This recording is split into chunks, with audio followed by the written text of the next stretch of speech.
What's up, guys? I'm Gary Duquette for Spartan Youth Radio. I'm here at the Sudbury Arena where I got to speak with Ian and Aaron from the band Billy Talents. We talked about issues like where their band has gone in the last 20 years and Aaron's struggle with MS. Enjoy the show. Can you tell us a little bit about what's changed to the band since Billy Talent 3 and the dynamic in your direction? Well, we just put up our new record, Dead Silence, in October, so we're basically touring that record right now, and we play a lot of songs off the new album. And this tour has been great because we're out with some old friends, Sum 41, and our good friends in Colorado and Indian Handcrafts as well. And so I guess nothing's really changed since the last record, except the sound of this new album is a lot different. I produced it along with two engineers that worked on our second record, Eric Ratz and Kenny Long, and we basically just did everything ourselves on this record. And I think it sounds the most like us that our band has ever sounded. So was that your goal when you were producing it? Yeah, absolutely. So you wanted to definitely a sound that defines you, right? Yeah, and I think we really, really established ourselves on the first and second records, our sound and our songwriting process and everything, and so we just wanted to go back to that. And how did the rest of the band contribute to you producing the band, and how did you all work together to create the album? Well, we worked really hard at the songs before we went in the studio, so everybody really nailed all their parts, and when we went in the studio, we were just kind of like a well-oiled machine ready to go. Yeah, we were really excited to have Ian produce the whole record because we knew that it was something that he wanted to do for so long, and seeing how much he did on the first and second records, and then we kind of lent the reins to Brandon O'Brien on the third record. It was something that we all agreed to do. We had a great time, and we created an amazing record. And then now it was time to take all that knowledge and just let Ian go, and it was a great experience. So it was a wonderful milestone for you guys. Yeah. So 20 years ago, when you were still making music, correct? Right? Yeah. Was that when you were still Pez, or? Yeah, we used to be called Pez. In 1993, we first formed the band in Mississauga. Year before we were all high school buddies, yeah. And that's basically back then we used to cover all of our favorite bands. So whether back then it was Rage Against the Machine and bands like Green Day and Stone Temple Pilots, and we would just like playing in front of our friends, and we'd cover songs until the point for a couple years we started writing our own songs, and then we realized, hey, we could do this ourselves too. So when you started this 20 years ago or before that, where did you see the band now, and do you think you achieved that, and where do you see the band in 20 years from now? When we first started, like Ian said, it was just about playing in front of anybody, and as we started playing, it just started getting ingrained in us. Like we never really talked about it, but we all always showed up to rehearsal. It was never like one guy was always not coming. It was just like we're all ready to go. We were rehearsing 4 or 5 times a week. Like it was just like we were really just every day just getting together and creating music. It was the best. I think it was good. Like we all had the same kind of end goal in mind, but when you're 17, your end goal is not to be playing arenas. It's basically to be playing, the best place in Toronto, which would have been the Horseshoe Tavern. And so as you get older, those goals change, right? So when you were 17, it was like we really want to play the Horseshoe and the El Macombo, all these places we've heard that older bands were playing.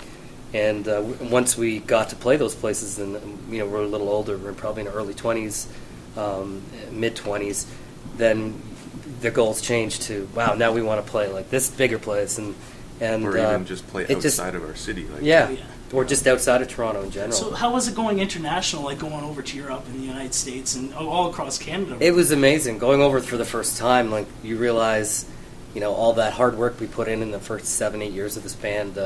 Was really paying off, because now you're playing in front of people that may not even speak English, and they're listening. They're singing along to your lyrics and stuff, and it's amazing. And just to walk into a record store in Germany or somewhere in Europe and see your record on the shelf, it was a great feeling. And how's the feeling changed since, like, when you're trying to get into those top Toronto places in Toronto? Now you're doing huge arenas all around the world. And now, I guess now that what's changed is that we try to go to countries that we've never been before, and because we've toured pretty much every continent except for South America and Antarctica.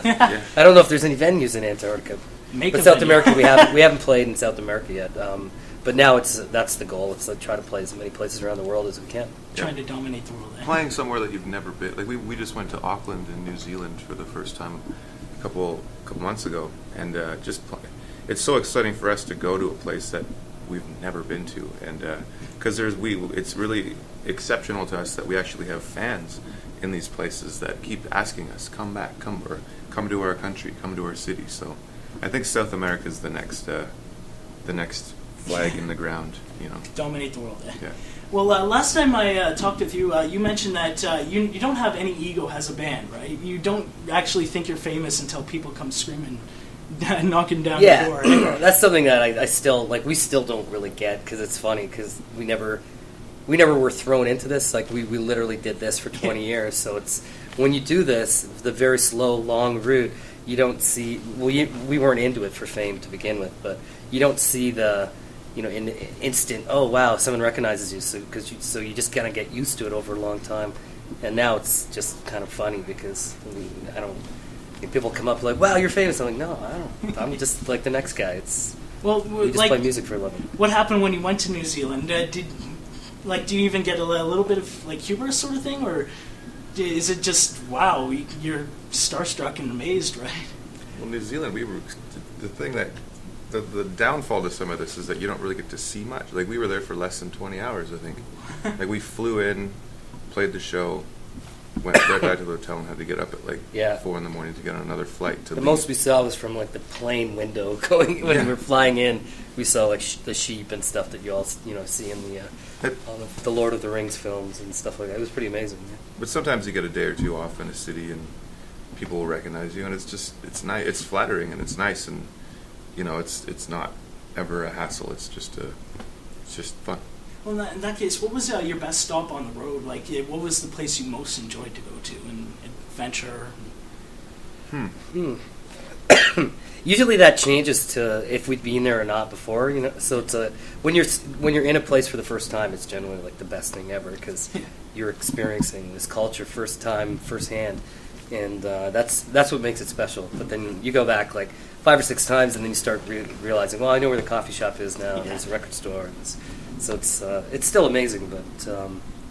But for us, we've never we never thought we'd end up playing in Russia. I mean, we played Moscow 3 times now. So driving down the street and seeing your concert posters in Russia is pretty cool. And then South Africa was really cool too. We did that a couple of years ago.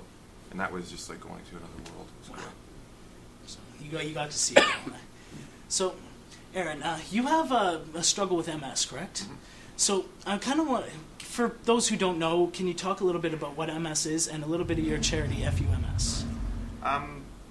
MS is a degenerative nerve disease that it affects everybody completely differently, which is the puzzling thing about it. And where we live, there's a huge population in Canada that has MS. Nobody knows why. It's a very geographical disease as well. So for me, I started a needle therapy pretty early, and I think I can totally have that to help me. The needles that I started, since I started it so early, it's helped me out, and it hasn't really affected me. I just try to stay healthy and eat healthy, but I feel like I'm lucky because it's turned me into a healthier person. But some people aren't as lucky as me, so it's a struggle for everyone. So your charity F.U.M.S, what's that all about? What are you doing to help out? Yeah, that just stemmed from me being really angry when I first got diagnosed. So we do charity work all the time, and I just thought, why don't we do a concert? And that just started from that, and then the concert turned into an art show, and that turned into a couple golf tournaments, and it's just something that every album cycle we try to do something, a concert or just I try to change it up too, and we actually did one in Germany too, so it got to be international at one point. So it's just a good way to give back. And another thing too is I go on your website and I see the F.U.M.S, and then right next to it is XAVIERS Fund. And I was a little confused about it, and I was wondering if you can explain for anyone that doesn't know about XAVIERS Fund what it is and what you've done with that. XAVIERS Fund. Our friend Dan Maynard, he was our lighting technician for how long? Like since our first record? 7 years, I think. Yeah, so we spent so much time with him. He's such an amazing. He's a really great friend of ours. Yeah, and his son Xavier is struggling with a very rare form of cancer, so he decided to stop going out on the road and just staying home with his family. So, and he had some financial troubles at first because the cancer therapy was, they were going to the States to get some experimental stuff done, and so we just thought we would help out. So we did a show with Sum 41, and we put this thing on the bottom of the site so people can help out and just help. Well, it's wonderful that you're doing these kinds of things. I know you're talking about like with the Ego before. I don't know really any other band that's done these sort of things before, and if you know them, show them to me. Yeah. Simple Plan does a lot of work. There's a lot of bands that do a lot of work. Sum 41 does, and Simple Plan, yeah. Yes. And I think it's great. I think it's great that bands, you get to a level as a band where you have a certain amount of like influence, and you have a lot of people following you on your Facebook and Twitter and stuff. So why not give back and why not help out other people that are less fortunate? That's wonderful. Well, thank you for having this interview with me. Anytime. Nice to meet you. Great interview. Thank you so much. It was a wonderful experience for me. Yeah, and good to see you. I'm going to have an awesome time at tonight's show, and thanks once again. Yeah, great job.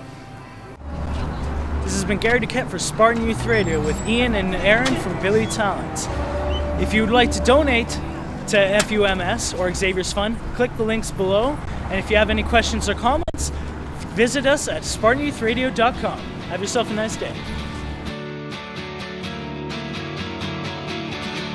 Oh, I had a feeling buried inside,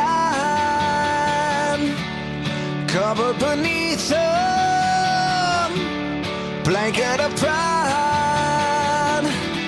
Oh, I couldn't tell you what my heart felt inside in so little time.